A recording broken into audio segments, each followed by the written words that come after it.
स्त्री सक्षमीकरण ही काळाची गरज आहे. महिला स्वतःच्या पायावर उभी राहिली तर ती केवळ स्वतःचा विकासच नाही, तर संपूर्ण कुटुंबाचे सक्षमीकरण करते. उद्योग व्यवसायात महिला आल्यास स्वयंरोजगारातून त्या स्वतःची ओळख निर्माण करतात. स्वयंरोजगार स्वतः पुरता मर्यादित न ठेवता त्यातून पुढचे पाऊल टाकत महिलांनी उद्योजकतेकडे वळायला हवे, असे मत सावित्रीबाई फुले पुणे विद्यापीठाचे कुलगुरू डॉक्टर पराग काळकर यांनी व्यक्त केले. निरंजन सेवाभावी संस्थेतर्फे राज्यातील 125 महिलांना मोफत शिलाई मशीन वितरण कार्यक्रमाचे आयोजन करण्यात आले होते.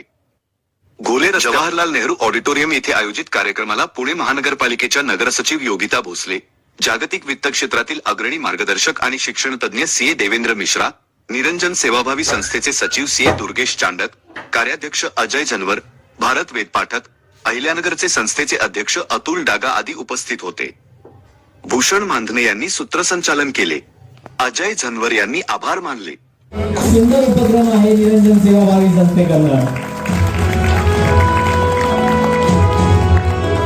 निरंजन सेवाभावी संस्थेच्या माध्यमातून एक अभिनव उपक्रम आज पुणे शहरामध्ये संपन्न होते की ज्यामध्ये आपल्या ओल्या दुष्काळामध्ये ज्या महिलांना काही त्रास सहन करायला लागला आणि त्यांच्या उपजीविकेचा प्रश्न निर्माण झाला, अशा 125 महिलांना आज शिवण यंत्राचं वाटप करून त्यांना स्वावलंबी होण्याच्या दृष्टिकोनातनं एक पाऊल पुढे टाकण्यासाठी ही संस्था मदत करत आहे.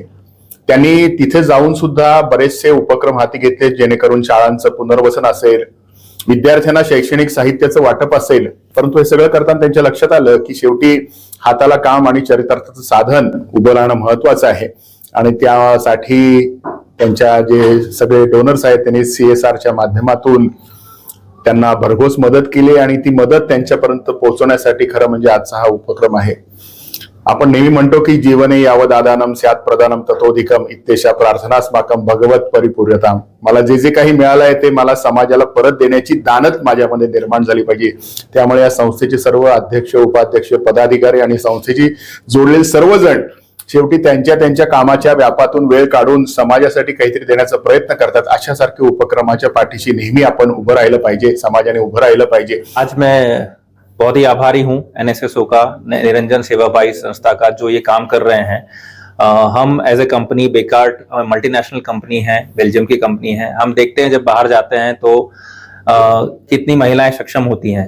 हमारे देश में अगर जो महिलाएं सक्षम होंगी तो देश विकास करेगा. आप कोई भी देश उठा लीजिए, जो भी देश विकसित है आज के डेट में, महिलाएं सबसे ज्यादा सक्षम है.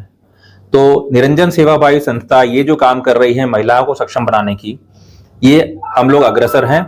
हम लोग इसमें पार्टनरशिप दे रहे हैं और हमारा एक छोटा सा जो योगदान है वो सक्षम बनाए महिलाओं को, जिसे देश खड़ा होगा. इसीलिए हम इसमें कार्यरत है. मैं बहुत बहुत आभारी हूँ, मैं बहुत बहुत शुक्रगुजार हूँ निरंजन सेवाभावी संस्था का. और हम इस थोड़ा सा जो भी चीज कर पाए age a company, as a person, as a individual, हमको करना चाहिए. बस इतनी मेरी प्रार्थना है. आज निरंजन सेवाभावी संस्थेच्या वतीने 125 महिलांना आत्मनिर्भर करण्यासाठी आपण जो हा उपक्रम घेतलेला आहे, त्यांच्या स्किल बेस म्हणजे आपण आयडेंटिफाय केलं की त्यांची काय स्किल आहे आणि त्या स्किलनुसार आपण त्यांना शिलाई मशीन वितरणाचा जो कार्यक्रम ठेवलेला आहे. तर साधारण 125 महिलांचं जे नियोजन आम्ही केलं, आम्हाला ऍप्लिकेशन हे 300हून अधिक आले, पण आपली जी फिल्टरेशन प्रोसेस आहे त्यातनं आपण फिल्टर करून 125 महिला ज्या खरोखर गरजू आहेत आणि ज्यांच्याकडे ही स्किल आहे, अशा महिलांना आपण इथे आज शिलाई मशीन वितरण करणार आहोत. अशा प्रकारचे उपक्रम मागील 5 वर्षात आपण संस्थेच्या वतीने घेत आहोत, जे आपण शैक्षणिक पालकत्व अभियान घेतोय.